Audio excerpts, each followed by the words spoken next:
आप शुरू कीजिए। बोलिए श्री प्राणनाथ प्यारे की जय, सतगुरु महाराज की जय, समस्त सुंदर साथ की जय। प्रणाम जी, सभी सुंदर साथ जी को प्रणाम जी। पार वतन जो सुहागिनी, पार वतन जो सुहागिनी, ताकि नेक कहूँ पहचान, ताकि नेक कहूँ पहचान। जो कदी भूली वतन तो भी नजर तहाँ निगाह, ये लक्षण सुहागिनी, ये लक्षण सुहागिनी। आशिक प्यारी पीयू की कोई प्रेम कहो विरहिन, आशिक प्यारी पीयू की कोई प्रेम कहो विरहिन, ताई कोई दर्द न कहो, ताए कोई दर्द न कहो, इलक्षण सुहागिनी, इलक्षण सुहागिनी। रहे बिन निर्गुण होए के और आहार भी निर्गुण, साफ दिल सुहागिनी, कब दुखावे न दिल, ये लक्षण सुहागिनी, ये लक्षण सुहागिनी। यकीन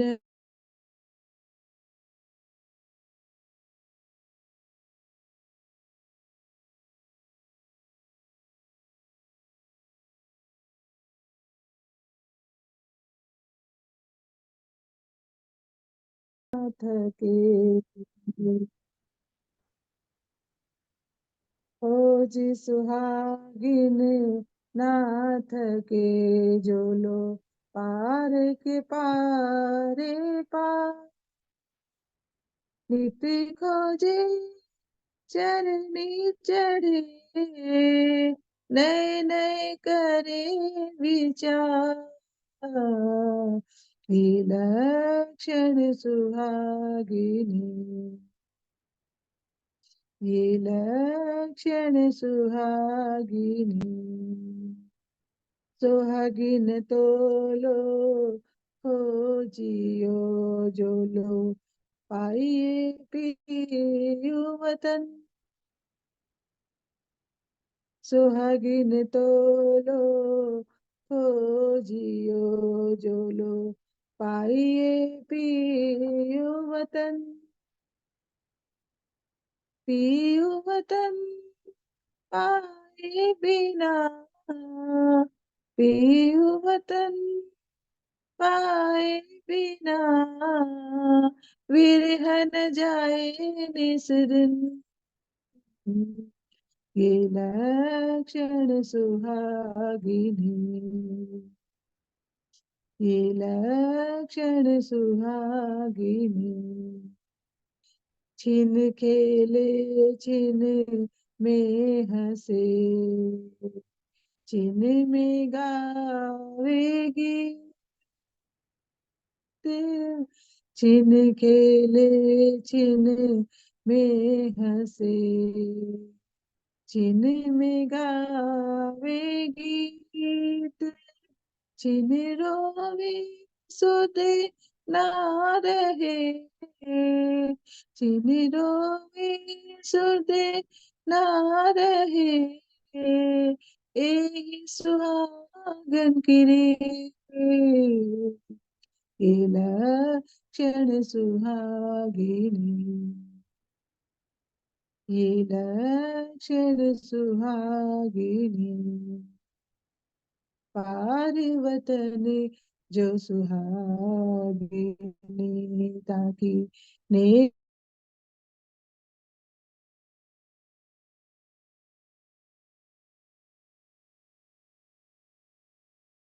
नजर तहाँ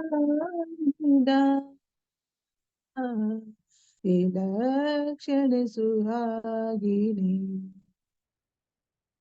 ये लक्षण सुहागिनी। बोले श्री प्राणनाथ प्यारे की जय, सतगुरु महाराज की जय, समस्त सुंदर साथ की जय। प्रणाम जी, सभी सुंदर साथी को प्रेम प्रणाम जी। प्रणाम जी, धन्यवाद अमिता दीदी। प्रणाम डॉली जी। दीदी आप आ जाओ। रुचि जी, बोलिए श्री प्राणनाथ प्यारे की जय, बोलिए श्री सतगुरु महाराज की जय। वंदो सतगुरु चरण को, करूं सो प्रेम प्रणाम। अशुभ हरण मंगल करण, श्री देव चंद्र जी नाम। श्री प्राणनाथ निज मूलपति, श्री महराज सुना। तेज कुंवर श्यामा युगल को, पल पल करूं प्रणाम, पल पल करूं प्रणाम। समस्त सुंदर साथ जी के चरणों में कोटानी को सब प्रेम प्रणाम जी। सेवा पूजा के अंतर्गत पंचम पहर की संध्या समय की सेवा पूजा का वर्णन चल रहा है। उसमें गौरी का वर्णन हो रहा है। गौरी पहले भी बताया गया कि ये राग गौरी है, इसीलिए इस वंदना को संध्या समय की इन चौपाइयों का नाम गौरी रखा गया, क्योंकि ये वो राग गौरी में आबद्ध है। इनके लिए विशेष राग है, ये संध्या समय गाया जाने वाला ही राग है। तो आज जो मैं गौरी प्रारंभ कर रही हूँ वो भी मुकुंद दास जी द्वारा ही रचित है, जो हमारे प्रमुख ब्रह्म मुनि हुए हैं श्री जी के साहेब के समय में। तो प्रारंभ करती हूँ। पहले मैं साथ साथ चौपाइयां भी पढ़ूंगी। कृष्ण नहीं अवतारी साधो बाई, कृष्ण नहीं अवतारी, पूरन ब्रह्म सनातन दोए बुझ, कहत है निगम पुकारी, कृष्ण नहीं अवतारी। वेद पुराण शास्त्र सब भाखे, साधु सकल संसारी, पांच तत्व गुण तीन लोक ते, है मथुरा निज न्यारी।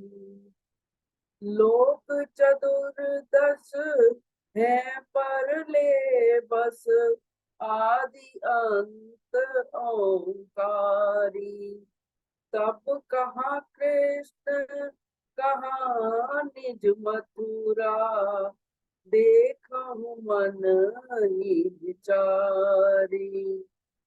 सुंदर साथ जी इन तीन चौपाइयों में प्रारंभ की यही कहा गया है कि हम श्री कृष्ण जिनकी वंदना करते हैं वो कृष्ण पूर्ण ब्रह्म परमात्मा है। वो कृष्ण ना तो योगेश्वर श्री कृष्ण है, ना ही मथुरा में 111 वर्ष तक लीला करने वाले श्री कृष्ण हैं। ये तो वो कृष्ण हैं जिन्होंने 11 वर्ष 52 दिन तक ब्रह्मात्माओं के साथ अखंड आनंद की लीला की।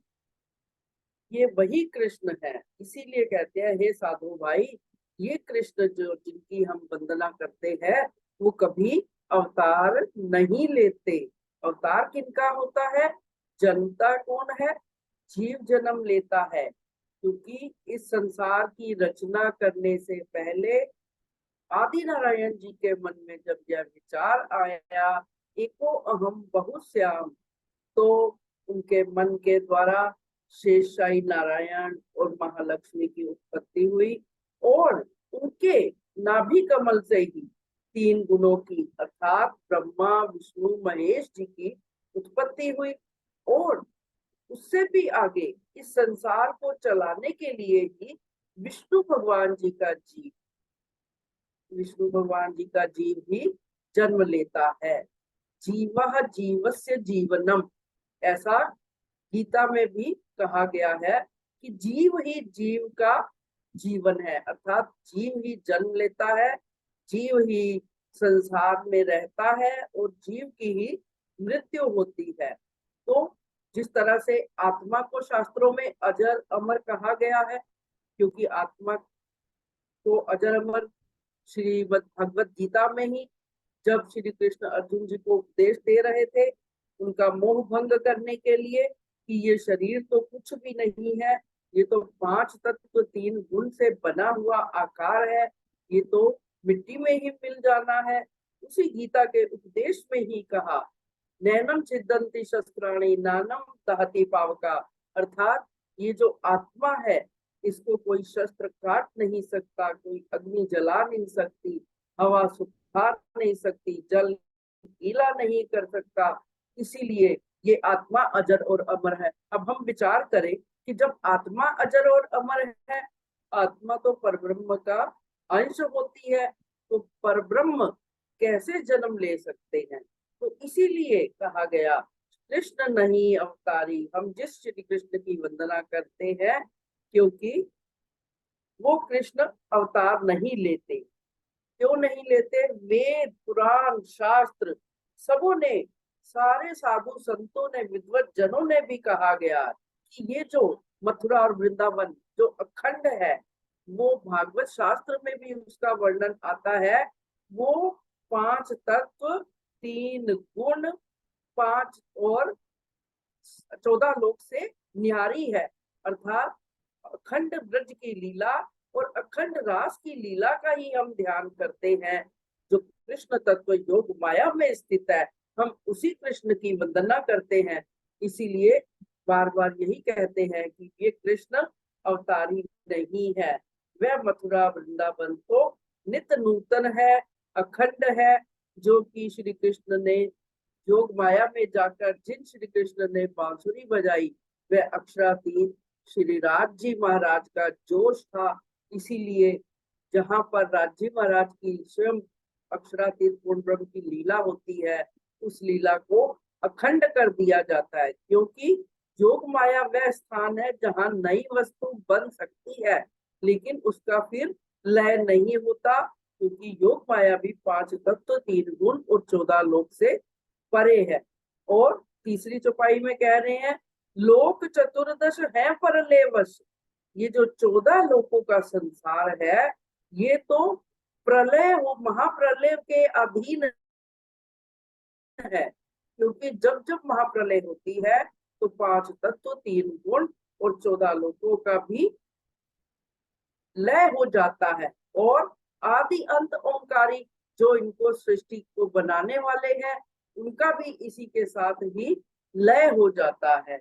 तब कहाँ कहाँ कृष्ण, कहाँ निज मथुरा, देखो मन ही विचारी। तो मुकुंद स्वामी कह रहे हैं, जब ये नाश हो जाता है तब हम स्वयं ही विचार करके देखें कि वो कृष्ण कौन है, वो मथुरा वृंदावन कौन सा है, ये हम विचार करके देखें।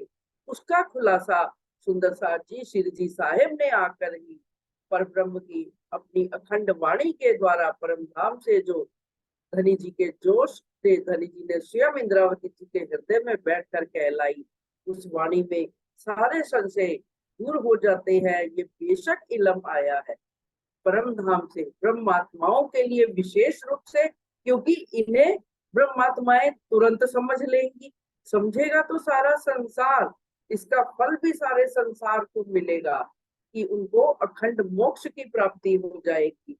किंतु सर्वप्रथम जो जानकारी मिलेगी ब्रह्मात्माएं ही इसका प्रचार प्रसार करेंगी। आगे सुनिए चौपाई।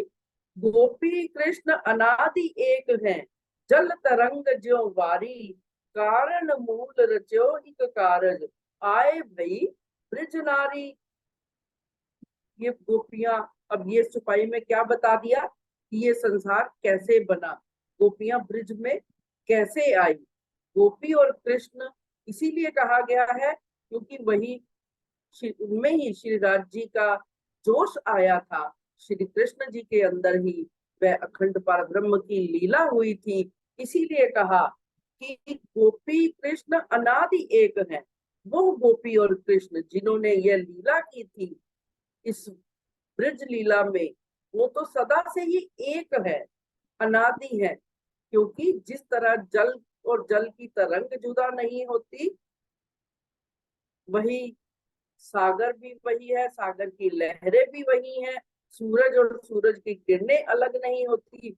उसी तरह श्री कृष्ण और गोपियां एक ही स्वरूप है। कारण मूल रच्यो इक कारज, आए भई ब्रज नारी। इसका मूल कारण है एक इस संसार बनने का। क्यों? क्योंकि गोपिकाओं ने अर्थात ब्रह्मात्माओं ने इस दुख के खेल की कामना कर ली थी और अक्षर ब्रह्म की आत्म ने आनंद की लीला मांगी थी। ये इसका मूल जो है कारण है, महाकारण जिसको कहा जाता है। इसीलिए आकर वो ब्रज की नारियों के रूप में खेल किया, उन्होंने क्रीड़ा की।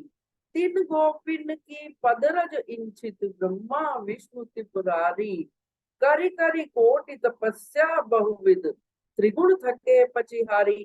तो ये वही गोपियां हैं जो परब्रह्म की आत्माएं थी, जिन्होंने ब्रज में आकर लीला की। उन गोपियों की तो चरण रज को तीनों जो इस संसार के स्वामी हैं, ब्रह्मा विष्णु महेश, वो तप कर करके थक गए, उनकी चरण रज प्राप्त करने के लिए थक गए। इसलिए उनको भी उनकी चरण रज नहीं मिल सकी। सुंदर सार जी, हम बीतक में भी श्री कृष्ण जी के जब जन्म की वार्ता भी सुनते हैं कि ब्रज लीला में जब श्री कृष्ण आए तो सारे तीनों जो त्रिगुण है, ब्रह्मा विष्णु महेश, उन सब ने उनकी परीक्षा भी ली। किंतु परीक्षा लेने के बाद ही उन्हें ज्ञात हुआ कि ये तो परब्रह्म परमात्मा है। 10 अवतार राजा हुए बरते, विष्णु माया अनुसारी, राम आदि अवतार होत है, सो वैकुंठ बिहारी, जाए द्वारका में राज कियो है, ब्याही 16 सहस्त्र कुमारी, सो संपूर्ण वैकुंठ के ठाकुर, शंख चक्र गदाधारी। तो सुंदर साथ जी, मुकुंद स्वामी जी क्या बता रहे हैं कि शास्त्रों में दशावतार की कथा आती है। श्रीमद् भागवत में 24 अवतार का भी प्रमाण है और उसके अंतर्गत जो गरुड़ पुराण है उसमें दशावतार का वर्णन आता है। सुंदर साथ जी, वो दशावतार कौन कौन से हैं?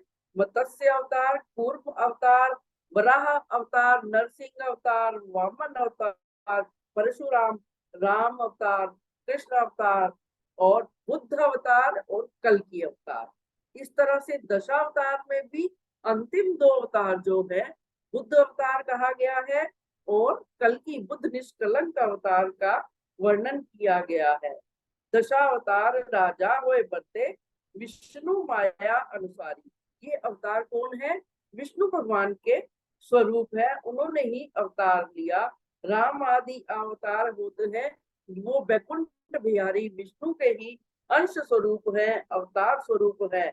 और जिन्होंने द्वारका में राज किया 16 सहस्त्र कुमारिकाओं से, सो संपूर्ण वैकुंठ के ठाकुर, वो श्री कृष्ण भी वैकुंठ अधिपति विष्णु भगवान ही है, क्योंकि उनके हाथ में सदा शंख चक्र और गदा धारण किए रहते हैं। वो तो वो दशावतार में वो आते हैं, वो विष्णु जी के ही अवतार हैं, जिन कृष्ण जी ने मथुरा द्वारका में 112 वर्ष तक राज किया और 16 सहस्त्र कुमारियों से रानियों से शादी की। वेद ऋचा तलपत ब्रिज छोड़ी, बिरहा दाह में जारी। जो सुंदर साथ जी ब्रज लीला और रासलीला अखंड हो गई, दोबारा जो योग माया के बल से ये संसार जो का त्यों बना, तो उसमें जो जिन गोपिकाओं ने विरह किया, वो तो कौन थी? वेद ऋचाएं थी। उन्होंने विरह में ही 100 वर्ष विरह में जल जल कर ही अपना तन त्याग दिया। कृष्ण द्वारका काहे न बुलाई, गोकुल गोप कुमारी। यहाँ की, क्योंकि मथुरा और द्वारका की दूरी कुछ ज्यादा नहीं थी, तो फिर भी श्री कृष्ण ने उन गोप गोपियों को क्यों नहीं बुलाया? क्योंकि उनका उनसे आत्मिक संबंध ही नहीं था, वो तो योग माया की लीला थी। इसलिए वो गोपियां विरह करते हुए ही उन्होंने अपनी देह त्याग दी। लीला त्रिविध भई, नाना विध बाल तरुण वृद्धवारी। कहत मुकुंद सतगुरु समरथ बिन, कोई ना सके निर्वारी। इस गोरी में अंतिम चौपाई में क्या कह रहे हैं कि इसलिए श्री कृष्ण की जो 3 विध की लीला हुई, जो त्रिधा लीला हुई, जो हमारे निजानंद संप्रदाय की भूमिका है, प्रारंभ है, सार है सारा, उस त्रिधा लीला को जानकर ही हम निजानंद संप्रदाय को जान सकते हैं, अन्यथा हम भ्रम में ही पड़े रहेंगे। और मुकुंद स्वामी जी क्या कह रहे हैं कि ये त्रिधा लीला का भेद हम सबको समर्थ सतगुरु अर्थात पूर्ण ब्रह्म श्री अक्षरातीत जो सतगुरु के रूप में आए, उनके सिवा कोई बता भी नहीं सकता, हमारे संशयों का निवारण भी नहीं कर सकता। तो सुंदर साथ जी, ये इस तरह से ये वाली गोरी संपूर्ण हुई। अब मैं अगली गोरी पढ़ने जा रही हूँ, क्योंकि सेवा पूजा के जो नित्य पाठ का हमारा गूटा है, उसमें 6 या 7 गोरियों का वर्णन है। कुछ गोरियां मुकुंद स्वामी जी के द्वारा, कुछ अन्य सखियों, अन्य ब्रह्मात्माओं के द्वारा, एक छत्रसाल जी के द्वारा भी जो गोरी की रचना की गई, उसका भी वर्णन आगे आएगा। तो आइए अगली गोरी का वर्णन पढ़ते हैं। जाऊं कहाँ महाराज शरण तजी, जाऊं कहाँ महाराज अंते ठोर नहीं कोई हमको, चरण छोड़ी शिराज। जो जो आए धनी शरण तुम्हारी, तिनके किए सब काज। शरणे मरने सुनियो नहीं कब हूँ, बड़े हो गरीब निवाज। जाऊं कहाँ महाराज शरण तजी, जाऊं कहाँ महाराज पावन पतित निगम यश गावत, श्रवण सुनत आवाज। जो अधपतित मिटे ना मेरो व्रत को, आवत नाही लाज। विनती करत मुकुंद दीन द्विज, सब पतितन सिर ताज। अंग ना जानी पिया पार उतारो, ले चढ़ाए जहाज। जाऊं कहाँ महाराज शरण तजी, जाऊं कहाँ महाराज। सुंदर साथ जी, ये भी गोरी मुकुंद स्वामी जी के द्वारा ही रचित है। उनके हृदय से ही इन चौपाइयों का अवतरण हुआ, क्योंकि उनके सम्मुख श्री जी साहेब स्वयं सतगुरु के रूप में, स्वयं धाम धनी के रूप में आकर विराजमान थे। इसीलिए वो बार बार विनती कर रहे हैं कि हे धामधनी, हे राज महाराज, मैं आपकी शरण छोड़कर कहाँ जाऊं, इस संसार में कोई अपना नहीं है, आपके चरणों के द्वारा अतिरिक्त हे श्रीराज जी, हे मेरे धाम धनी, कोई भी मेरा नहीं है, क्योंकि ये संसार तो मिट जाने वाला है। और दूसरी बात, मैं आपकी शरण छोड़ के क्यों जाऊं? क्योंकि जो जो आपकी शरण में आते हैं, आप तो उनके सारे कार्य संवार देते हैं, उनके सारे दुखों का भी निवारण कर देते हैं। दुख का निवारण क्या, कि दुख से अतीत कर देते हैं। चाहे दुख आए चाहे सुख आए, अंगना अपने धनी को कभी नहीं छोड़ती। धनी जी के चरणों में सदा ही उनके चरणों की ध्यान में लगी रहती है।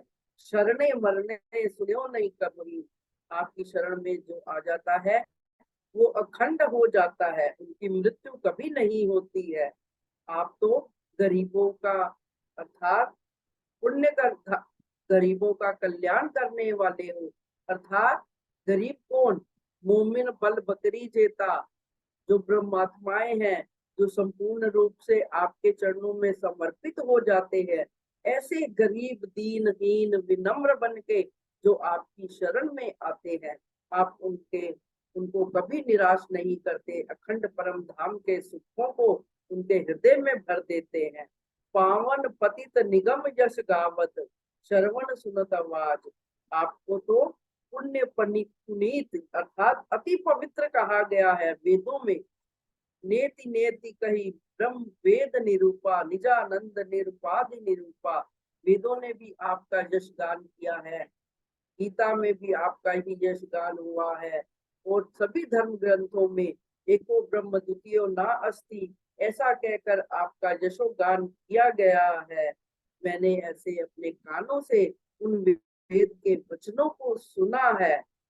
जो अग पतित मिटे ना मेरो, मेरी जो है विनम्रता मुझ में आती क्यों नहीं है? मेरा अहंकार समाप्त नहीं होता, मेरी बुद्धि को समझ क्यों नहीं आवत?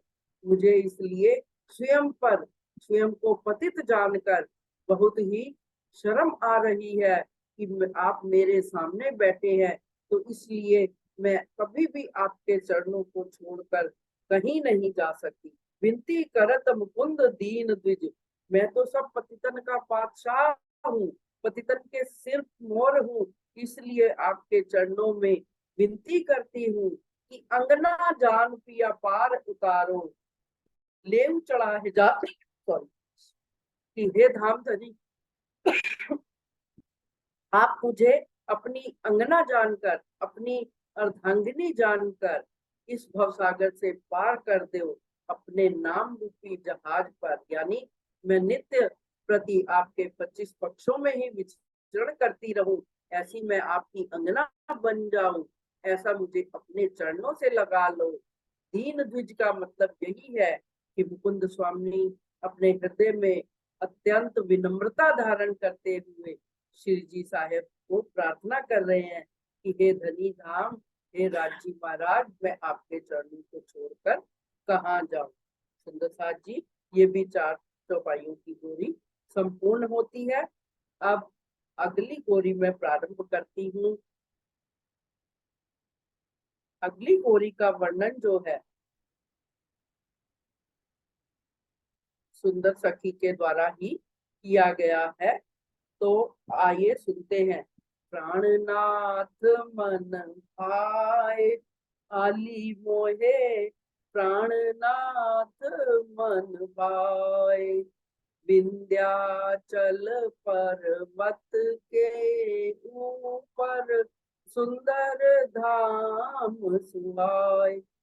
घुमट बंगला बन्यो है धनी जी को, हिरन तखत जड़ाए, रतन जड़ित पद्मावती सोए, देव सकल ललचाए। विष की नदिया अमृत कीनी, सुख सबन पहुँचाए। भजन कीर्तन होत रात दिन, सुनत मोक्ष फल पाए। श्री ठाकुरानी जी साथ सकल मिली, जाग निरास फैलाए। श्री सुंदर श्री इंद्रावती जीवन, अमर सखी चवर डुलाए। अमर सखी एक ब्रह्म आत्मा ने इस गौरी का वर्णन किया है। इस गौरी को अपने हृदय से इन चौपाइयों का अवतरण किया है कि वो क्या कह रहे हैं, हे सखी मेरे तो मन को प्राणनाथ अति सुंदर लग गए हैं, भा गए हैं, मेरे मन में समा गए हैं। क्यों समा गए हैं?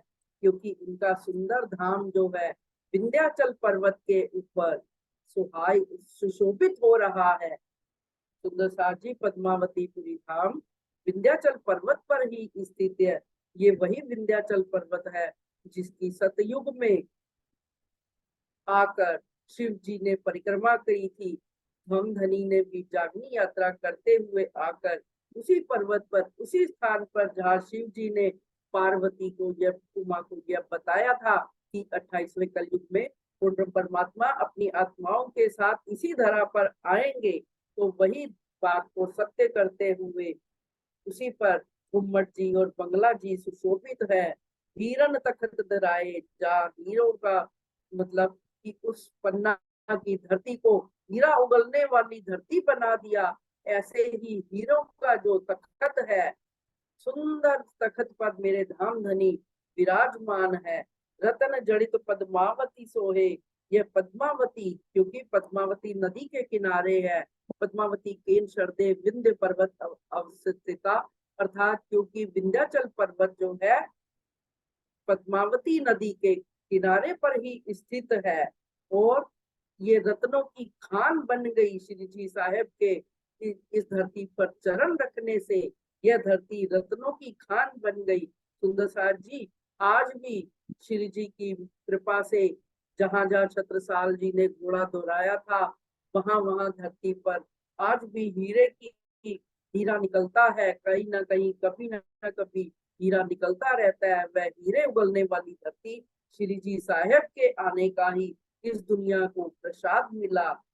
इस दुनिया के सामने, क्योंकि दुनिया कई बार चमत्कार को मानती है, श्री जी साहब तो स्वयं सारी सृष्टि के स्वामी है, तीनों लोगों के सारी आत्माओं के पति हैं, तो वो कैसे चमत्कार करेंगे? उनका तो इस धरती पर चरण धरना ही चमत्कार हो जाता है। इसलिए सारे देवता भी उस धरती पर जन्म लेने के लिए इच्छित रहते हैं। और शिव जी साहेब जब इस नगरी में पधारे, किलकिला नदी के किनारे जब पहुंचे, तो वह नदी विष से भरी हुई थी। ऐसा सब उन्हें गांव वालों ने बताया कि इस नदी का जल यदि पक्षी भी पीते हैं तो वो भी मृत्यु हो जाती है। किंतु सब सुंदर साज जी ने एक लोटे में जल लेकर श्री जी के चरण धोकर उस लोटे को नदी में डाल दिया और श्री जी साहेब का जयकारा लगाते हुए, बोलिए श्री जी साहेब की जय, श्री प्राणनाथ प्यारे की जय, ऐसा जयकार लगाते हुए नदी में स्नान भी किया, जल भी पिया सब। इसलिए ये श्री जी साहेब हमारे धाम धनी अक्षरातीत के चरण कमलों के प्रताप से ही वह विश्व भरी नदियां भी अमृत के रूप में बन गई और सारे आसपास के गांव वासियों को भी अति आनंद हुआ। वो भी श्री जी साहब के चरणों में आकर स्तुति करने लगे। इस गुम्बद जी में, इस बंगला जी में रात दिन भजन कीर्तन ही होता रहता है, क्योंकि रात दिन श्री परम धाम की चर्चा वाणी होती रहती है, अखंड का सुख बरसता रहता है। तो जिसको सुनकर सारे ब्रह्मांड को मोक्ष मिलनी है, ऐसा शास्त्रों ने भी लिखा है। कलयुग केवल नाम आधारा, सिमर सिमर नर उतरे पारा। वो स्वयं नाम के स्वामी श्री जी साहेब जब उस धरा पर आ गए तो इस संसार को तो मोक्ष मिलना ही है। श्री ठकुरानी जी सात सकल मिल जागती रास खिलाए। श्री राजीव महाराज ने ठकुरानी जी के साथ मिलकर 11 वर्षों तक ही, जिस तरह ब्रिज की लीला 11 वर्ष हुई थी, सतगुरु श्री धनी देवचंद्र जी ने भी 11 वर्ष तक लीला की। उसके पश्चात जागनी रास की लीला जो है, ये गुम्बद जी में, बंगला जी में, पन्ना जी की अखंड धरती पर हुई। जागनी अपनी रास की लीला सुंदर साथ को फैला रहे हैं। श्री सुंदर श्री इंद्रावती जीवन यहाँ पर हमारे धामधनी जो इंद्रावती सखी के स्वामी हैं और हम सबकी आत्माओं के भी मालिक हैं, धनी हैं, उन्होंने आकर इस स्थान को अखंड कर दिया, इस सारे संसार को सुख पहुंचा दिया। ऐसे मैं श्री जी साहेब के चरणों की वंदना करती हूँ। अमर सखी चवर डोलाए, अमर सखी की दिल से आरती उतारती है और चवर डोलाती है। बोलिए श्री प्राणनाथ प्यारे की जय। ऐसे प्राणनाथ तो सबके मन को भाने वाले हैं। प्रसाद जी, आइए अब आज की इस सभा को समाप्त करते हैं। बोलिए श्री प्राणनाथ प्यारे की जय। बोलिए श्री सतगुरु महाराज की जय। सुंदर साथ जी, आपके चरणों में पुनः पुनः निवेदन, कृपया इस वीडियो को लाइक करें, शेयर करें और इस चैनल को भी सब्सक्राइब करते जाएं। मेरी प्रिय बहन शिव भगत, बीनू भगत जो कानपुर से हैं, उनका ये चैनल सब्सक्राइब अवश्य करें ताकि अन्य सुंदर साथ को भी लाभ मिल सके। प्रणाम। प्रणाम।